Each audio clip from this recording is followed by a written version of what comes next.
또래 여성을 잔인하게 살해하고 시신을 유기한 혐의로 기소된 정유정에게 대법원이 최종 무기징역을 선고하고 30년 동안 위치 추적 전자장치 부착을 명령했습니다. 검찰은 앞서 사형을 구형했는데요. 결국 무기징역이 확정된 겁니다. 관련 배경 자세히 짚어보겠습니다. 네, 한편 파킨슨병 환자의 약을 잘못 처방해 재판에 넘겨진 의사의 유죄 판결이 나온 것과 관련해서 의료계 여진이 지속되고 있습니다. 네. 자세한 소식 임주혜 변호사와 짚어보도록 하겠습니다. 어서 오십시오. 네, 안녕하십니까? 네, 안녕하세요. 네. 자, 또래 여성을 잔인하게 살해하고 시신을 유기한 혐의로 기소됐던 24살의 정유정 사회에서 영구히 격리가 됐습니다.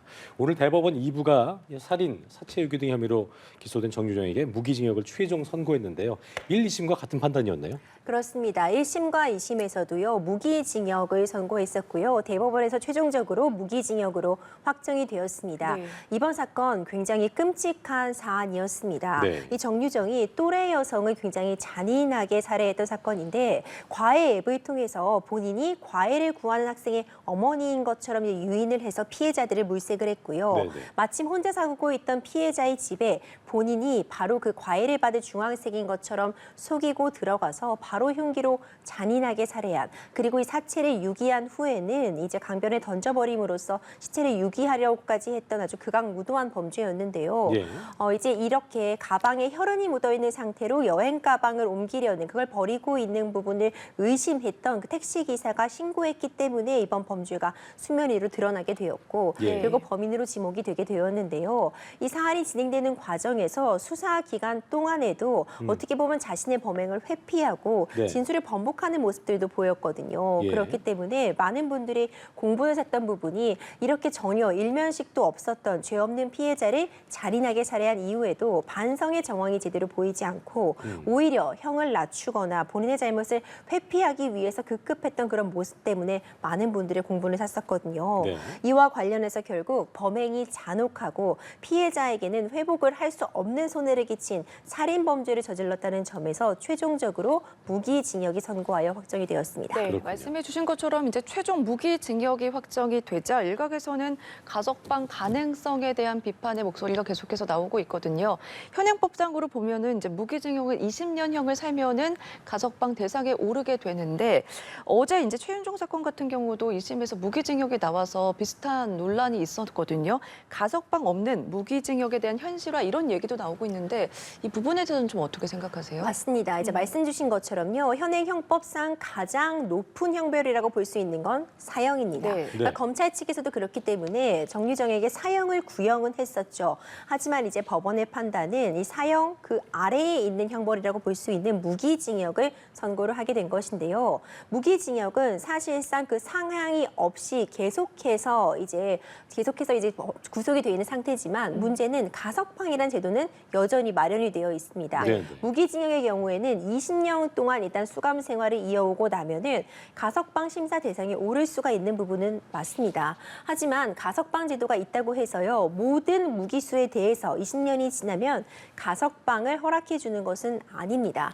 그 요건이 맞는지, 어떤 개선의 정황이 있었는지, 반성을 하고 있는지, 모범적으로 수용 생활을 하고 있는지, 이런 여러 가지 상황들을 고려해서 가석방 심사에 오르게 되는데, 네. 예. 이번 사안 같은 경우 워낙 죄질이 좋지 못했고요. 이 과정에서 재판이 진행되는 와중에서도 수십 통의 반성문을 직접 써내기도 했는데, 판사님이 이 부분에 대해서도 진정성이 의심된다고 좀 꾸짖는 그런 부분도 있었거든요. 그랬군요. 그러니까 진정한 반성이 아닌 단순히 본인의 형량을 낮추기 위한 그런 반성문 제출이 아니냐, 이런 논란도 있어 왔기 때문에 아직 예단하기는 이르지만, 지금 이렇게 무기징역이 선고되고 가석방이란 제도가 남아있다고 해서 바로 가석방이 되는 것은 아니고요. 하지만 이런 문제점, 지금 사형이 실질적으로는 집행이 되고 있지 않고 우리나라가 사형 폐지 국가로 분류되고 있는 상황에서 예. 무기징역과 사형 가운데에 가석방이 없는 이런 무기징역의 도입, 이런 부분들이 계속해서 얘기가 나오고 있는 겁니다. 그렇군요.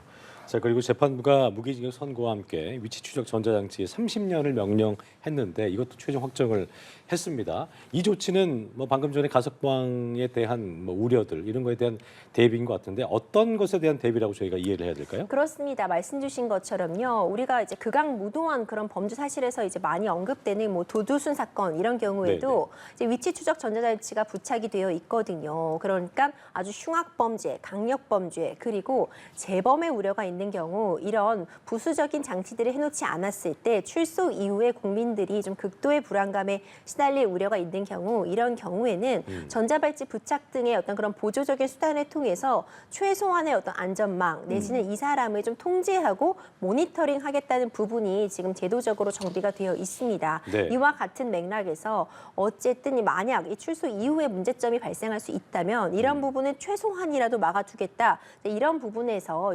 전자발찌 부착 명령이 내려졌다고 볼 수 있을 것 같습니다. 이게 사실 근데 극악한 범죄였기 때문에 눈에 띄는 부분이 뭐냐면 검찰이 1, 2심에서 보호관찰 명령도 재판부에 요청을 했는데 이건 모두 기각이 됐던 얘기죠. 그러니까 그렇다면 법원의 판단 입장에서는 만약 정유정이 가석방이 된다면 전자장치만으로도 재범 막을 수 있다 판단을 한 걸까요? 어떻게 좀 봐야겠습니까? 그렇죠. 근데 아직 이제 가석방을 논의하기에는 이제 지금 선고 판결이 확정되었기 때문에 어떻게 될지는 알 수 없습니다. 네네. 하지만 어떤 안전장치들은 반드시 필요하겠죠. 그렇죠. 근데 네. 말씀 주신 것처럼요. 가석방이 된다 해도 일반적으로 형을 만기 출소한 경우와는 다릅니다. 가석방 대상자들에 대해서는 추가적인 어떤 그런 관찰이나 보호 조치는 있을 수 있거든요. 네네. 그리고 근데 뿐만 아니라 이 보호 관찰이라는 부분에 있어서 이제 1대1로 전담해서 많은 시간 동안 이 모든 출소자들을 다 보호 관찰을 할 수 없는 그런 현실적인 어려움은 저도 공감을 합니다. 이게 많은 세금이 들고 인력이 드는 문제라는 점은 맞지만 네. 만약 국민들의 불안감이 있다면 그 부분은 반드시 해소할 필요가 있기 때문에 네. 좀 더 정치적으로 좀 세밀하게 좀 나누어서 어떤 대상자들에 대해서 보호 관찰의 수준을 좀 달리한다거나 아니면 좀 기간을 좀 한정한다거나 다양한 방식들을 도입해서 국민들의 불안감을 좀 더 낮출 수 있는 방안은 좀 개발될 필요가 있을 것 그렇다면 같습니다. 변호사님 입장에서는 이번 그 검찰이 신청한 보호관찰 명령 요청한 부분에 대해서 기각한 거는 좀 아쉬운 판결로 보시는 거예요? 네, 근데 그렇지만 기본적으로 무기징역이라는 것은 현재 우리나라 형법 세계에서 사형 제도가 이미 폐지된 실질적으로 그런 상황을 고려할 때 가장 높은 형벌이 내려진 부분은 맞습니다. 네, 네. 그렇기 때문에 일단 다른 보호관찰 이 부분보다는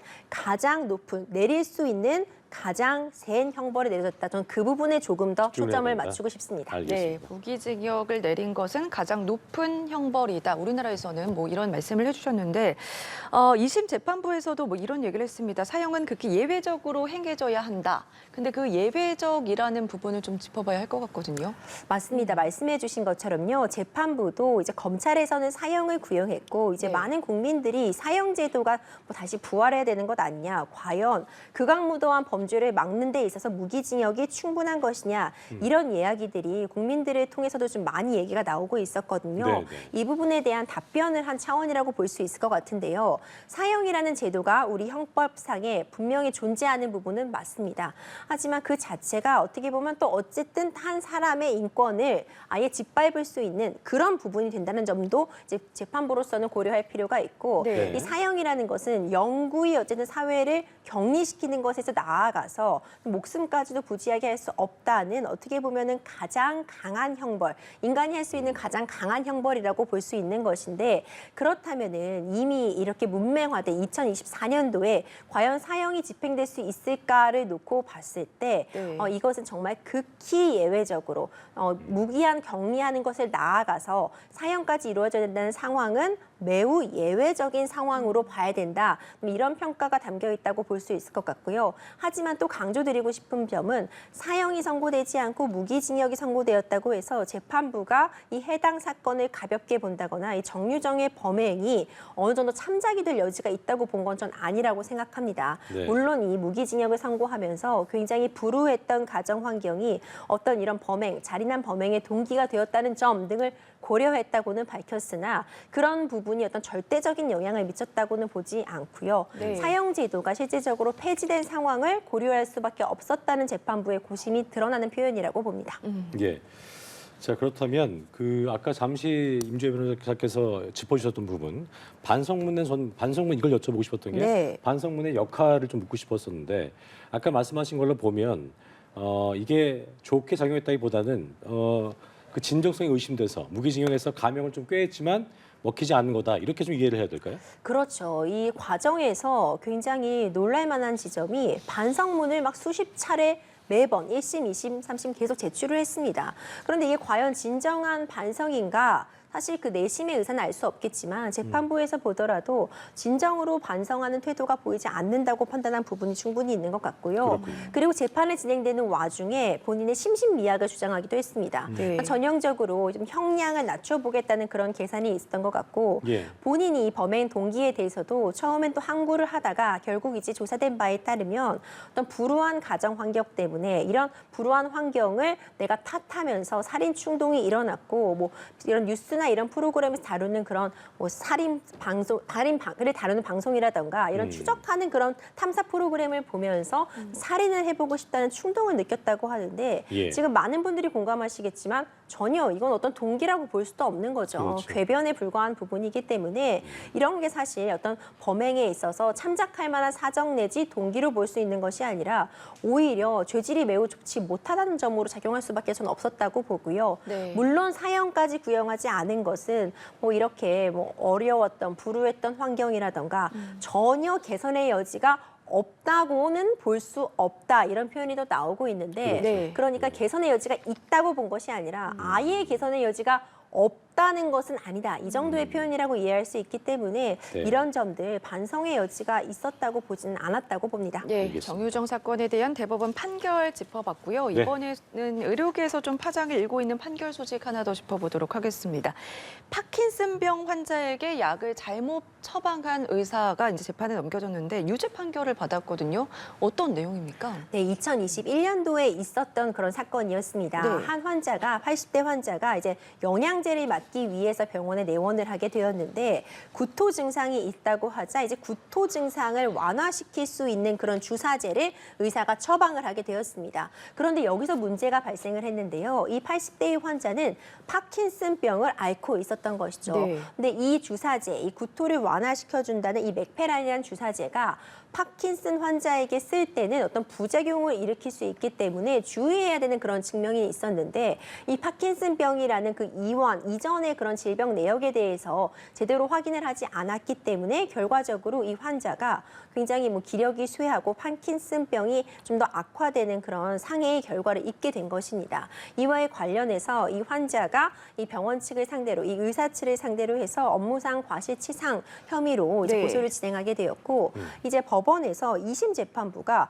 이 환자의 병력을 확인하지 않고 이 맥페란이라는 약물 구토 치료제를 투약한 부분에 대해서 업무상 과실치상 그러니까 의사가 업무를 수행함에 있어서 과실로서 해당 사람에게 어떤 상해를 입혔다는 점을 인정해서 금고 10개월의 집행유예 2년을 선고하게 된 것입니다. 근데 이와 관련해서 이제 과연 어쨌든 맥페란이라는 물질이 예. 치료제로서 쓰일 수 있는 물질인데 이렇게 안 좋은 결과가 발생했다는 그 사정만으로 바로 의사를 업무상 과실치상으로서 이렇게 처벌하는 것이 온당하냐 네. 내지는 제대로 이런 병력을 확인하지 않은 부분은 과실이 분명하다 이런 점들이 좀 팽팽하게 맞서고 있는 상황이라고 볼 수 있을 네. 것 같습니다. 그렇습니다. 이게 이 판결을 놓고 의료계에서 반발이 이어지고 있는 상황인데 선한 목적을 갖고 있는 의료행위의 특수성 등을 고려하지 않은 판결이라는 반발이었고 또 특히 이면택 그 의협회장 같은 경우에는 본인의 SNS에 이런 말을 했더라고요. 당신이 교도소에 갈 만큼 위험을 무릅쓸 중요한 환자는 없다. 앞으로 병원에 있는 모든 환자에 대해서 매우 드물게 부작용이 있는 맥페란과 온단세트론 등 모든 항 구토제를 절대 쓰지 마라. 이었습니다. 그러니까 사실 의료계에서 이런 반발 기류도 저희가 해소를 해야 될 텐데 어떻게 보셨습니까? 맞습니다. 이제 특히 이 의협회장이 굉장히 강도 높은 비판을 SNS를 통해서 계속 이어가고 있었습니다. 그렇습니다. 실제로 이 판결을 한 판사의 실명이나 사진 같은 것을 공개해서 좀 문제가 되기도 했었거든요. 네. 근데 이제 이쪽의 주장에 따르면요. 일단 이 환자가 80대의 고령이었습니다. 그러니까 파킨슨병을 앓고 있었기 때문에 과연 이 맥페란이란 주사 물질만으로 이게 병증이 악화됐다고 볼 수 있는 것이냐. 이 부분 부분도 좀 문제를 삼고 있는 것 같고요. 어떤 기왕의 병력을 확인했다면 훨씬 더 좋았을 수 있을 것이고 재판부는 이 해당 의사 역시도 기왕의 병력, 이 파킨슨병을 앓고 있다는 사실을 알았다면은 네. 해당 주사를 주사하지 않았을 것이라고 진술했던 그런 점들을 근거로 해서 기왕의 그 병력을 묻지 않는 부분은 과실이 분명하다고 주장을 하고 있지만 이제 이쪽 이 의료계 쪽의 주장에 따르면은 이 맥페라는 물질이 결국 파킨슨병을 앓고 있는 환자들에게도 뭐 의사의 판단에 따라서 경우에 따라서는 쓸 수도 있는 부분이 있고 정말 안타깝게도 어떤 병증이 악화된 부분이 다른 요인들 고령이었다는 점이라던가 네. 기타 다른 질병들의 영향이 개입될 수 있는 부분이 있음에도 불구하고 의사의 어떤 여러 가지 제안들, 여러 가지 옵션들 중에 하나를 택했을 때 그것이 그 옵션을 택한 결과로서 어떤 병증이 악화됐다고 이것을 바로 업무상 과실치상 이런 부분으로 연결시킨다면 누가 좀 더 진보적인, 누가 좀 더 적극적인 치료에 나서겠느냐 또 이런 비판을 하고 있고요. 네. 그렇기 때문에 이제 이렇게 약을 처방한 부분을 가지고선 금고형까지 그리고 집행유예형, 금고형의 집행유예까지 내린 부분에 대해서 반발하는 목소리가 있지만 이제 이와 관련해서도 어쨌든 기왕의 병력을 확인하는 것은 기본 중에 기본이라고 볼 수 있기 때문에 네. 병력을 확인하지 않고 파킨슨 환자에게는 투약을 매우 조심해야 하는 약물 자체를 투약한 것은 과실이 맞다는 입장이 팽팽하게 맞서고 있습니다. 네, 알겠습니다. 우선은 지금 뭐 환자들의 반응도 병력을 확인하지 않은 것은 명백한 잘못 아니냐 이런 얘기를 하면서 재판부도 이를 비슷하게 받아들인 거 아니겠습니까? 그렇다면 뭐 비슷한 이런 사건이 있었을 때 향후 어떤 영향을 좀 미칠지도 궁금하거든요. 그렇습니다. 이 부분이 이제 많은 논란의 대상이 되고 있는 것 같습니다. 네. 물론 어떤 치료가 있을 때 모든 치료가 다 최선의 결과를 가져올 수는 없겠죠. 네. 경우에 따라서는 부작용이 있을 수도 있고요. 이것이 부작용이라고 부를 정도는 아니라고 해도 다른 부분에 있어서 어떤 증상이 나타남으로써 불편함을 호소할 수도 있는 부분이 있습니다. 네. 하지만 그런 특수성, 어떤 의료 분야라는 특수성 때문에 의사들에게는 좀 더 폭넓은 선택권이 부여돼야 하고 좀 더 적극적으로 치료에 나아갈 수 있도록 이런 부분에 있어서 어떤 그래도 보호 장치가 필요하다는 목소리도 분명히 지금 힘을 얻고 있는 것은 맞거든요. 네. 하지만 일단 우리가 병원에 방문했을 때 기존에 앓고 있던 그런 질병들에 대한 충분한 상담이라던가 내가 지금 어떤 약물을 투여할 때 어떤 부작용 부분이 있다는 부분을 사전에 환자 그리고 보호자에게 적극적으로 알리는 것은 법적인 의무라고 볼 수 있거든요. 예. 그렇기 때문에 이런 부분에 있어서는 또 환자의 주장들도 충분히 또 설득력이 있다고 보고요. 이번 사안 같은 경우는 좀 복잡한 뭐 고령이었다는 점, 기왕에도 파킨슨병을 앓고 있었는데 이게 과연 어느 정도 악화됐는지 이런 부분이 문제가 있을 수 있겠지만 이런 부분까지도 앞으로는 좀 더 세심한 커뮤니케이션이라던가 좀 더 좀 성실한 진료 행위 이런 것들을 통해서 좀 맞춰가야 되는 과정이 아닐까 이런 생각이 듭니다. 네. 논란이 좀 커지면서 의료계 내부에서 이런 말 나오기도 했어요. 금고용 받은 의사가 면허 취소 대상이 될 수 있다. 근데 이거는 뭐 의료법상 이건 해당이 안 된다면서요? 네, 이 부분이 굉장히 쟁점이 됐었습니다. 그러니까 초기에는 이렇게 금고형 업무상 과실치상이 결국 진료 행위 중에 과실로 인해서 네. 어떤 문제가 발생했을 때 이렇게 업무상 과실치상 혐의로 금고형의 집행유예를 받았는데 지금 보면은 이제 의료법에 따르면은 의료법이 개정이 되어서요 금고 이상의 형을 선고받으면은 면허가 취소될 수도 있는 것으로 나타나 있거든요. 그렇다면은 이렇게 진료 행위 중에 과실로 인해서 바로 면허가 취소될 수 있다면 누가 진료 행위를 적극적으로 하겠느냐 이런 비판이 있었는데 이런 우려 때문에 의료법에서 이제 면허가 취소될 수 있는 사유에서 업무상 과실치사상 부분은 빠져 있습니다. 그렇기 예. 때문에 이런 혐의로 인해서 형을 받는다고 해도 바로 면허 취소 대상자가 되는 것은 아니라는 점도 다시 지금 확인이 되고 있습니다. 알겠습니다. 판결 소식 좀 짚어봤고요. 마지막 내용도 좀 살펴보겠습니다. 예. 어제 서울 성북구에서 뭐 의문의 사건이 좀 발생했습니다. 하천에 이제 서울시 공공자전거 따릉이 다들 아실 텐데 이 따릉이 12대가 버려져 있는 모습 지금 화면에서도 나가고 있거든요. 근데 이 같은 일이 처음은 아니라면서요? 그렇습니다. 굉장히 충격적이고 황당한데요. 사실 이 따릉이가 여러 가지 좀 문제점으로 지적되어 오던 것듯이 좀 절도도 좀 기승을 부렸고요. 특히 청소년들 사이에서는 이 따릉이의 절도인 것인데 본인들은 이걸 만연히 놀이로 생각해서 따릉이를 제대로 결제하지 않고 자전거를 끊어서 갖고 나올 수 있는 법 이런 것들이 인터넷상으로 공유가 되기도 해서 논란이 일었거든요. 네. 이번에는 하천 밑으로 따릉이를 무려 12대나 던져버리는 그런 일이 발생을 했는데 네. 이 열쇠를 던지기까지 불과 몇 분밖에 걸리지 않았습니다. 그러니까 차량들도 막 지나다니고 있는 그런 도로 위였는데 예. 거침없이 지금 자전거를 던져버리는 모습을 확인할 수 있거든요. 성북 3교 아래에 따릉이가 버려져 있다는 신고를 받아서 이제 바로 새벽에 12대가 발견이 되었는데 이와 관련해서 이제 CCTV 등의 분석을 통해서 지금 이 용의자를 추적하고 있는 상황입니다. 네. 자, 9일에도 비슷한 상태로 버려진 따릉이가 발견됐기 때문에 이걸 두고 이제 동일범의 소행일 가능성도 있다고 보고 수사가 이루어지겠죠. 그렇습니다. 9일부터 지금 총 27대가 발견되어 있거든요. 네. 그렇기 때문에 뭔가 이렇게 이것을 놀이로 여기는 것인지 아니면 어떤 불만의 표출인지는 앞으로 범인이 밝혀진 다음에 조사가 필요한 부분이겠지만 그렇습니다. 지금 이런 활동들이 계속해서 이루어지고 있다는 점에서 동일 범인 가능성도 충분히 열어두고 수사를 하고 있고요. 하지만 이미 이전부터 방치된 따릉이에 대한 문제점이 계속해서 지목이 되고 있었거든요. 네. 이걸 실제로 수거하러 다니는 그런 공무원들의 노고도 매우 지금 상당하다고 하는데 이번에 제대로 된 조사와 처벌을 통해서 이런 행동하지 않도록 다시 한번 경각심을 가질 필요 있을 것 같습니다. 네, 아직까지 범인이 잡히고 있지는 않은데 CCTV 영상을 토대로 보면은 새벽 4시라는 점, 이 부분을 봤을 때 용의자의 행동을 어떻게 봤는지도 좀 궁금하고요. 앞으로 좀 어떻게 추적을 해 나가야 될까요? 그렇죠. 지금 사실 어떤 당장 목격자나 이런 부분이 발견되지 않는다면 CCTV에 의존을 할 수밖에 없는 네, 상황입니다. 근데 말씀 주신 것처럼 새벽 4시에 CCTV 상황이기 때문에 어떻게 보면 굉장히 어두컴컴한 상황이고요. 그리고 본인의 어떤 신분을 감추기 위해서 좀 이렇게 가려둔 상태에서 범행을 하고 있어가지고요. 추적에 난항은 있을 수 있겠지만 지금 해당 CCTV만 추적을 하고 있는 것이 아닙니다. 이 인근 지역의 CCTV를 통해서 계속해서 추적을 해본다면 네. 결국 이동 경로를 확인할 수밖에 없거든요. 요즘 같은 때는 어디에나 CCTV가 있고요. 카드를 사용한다거나 하면은 그 기록이 다 남기 때문에 네. 시간은 조금 걸릴 수 있겠지만 네. CCTV 분석을 통해서라면 충분히 용의자는 확인이 가능할 것으로 보입니다. 자, 그리고 이 남성 왜 그랬을까?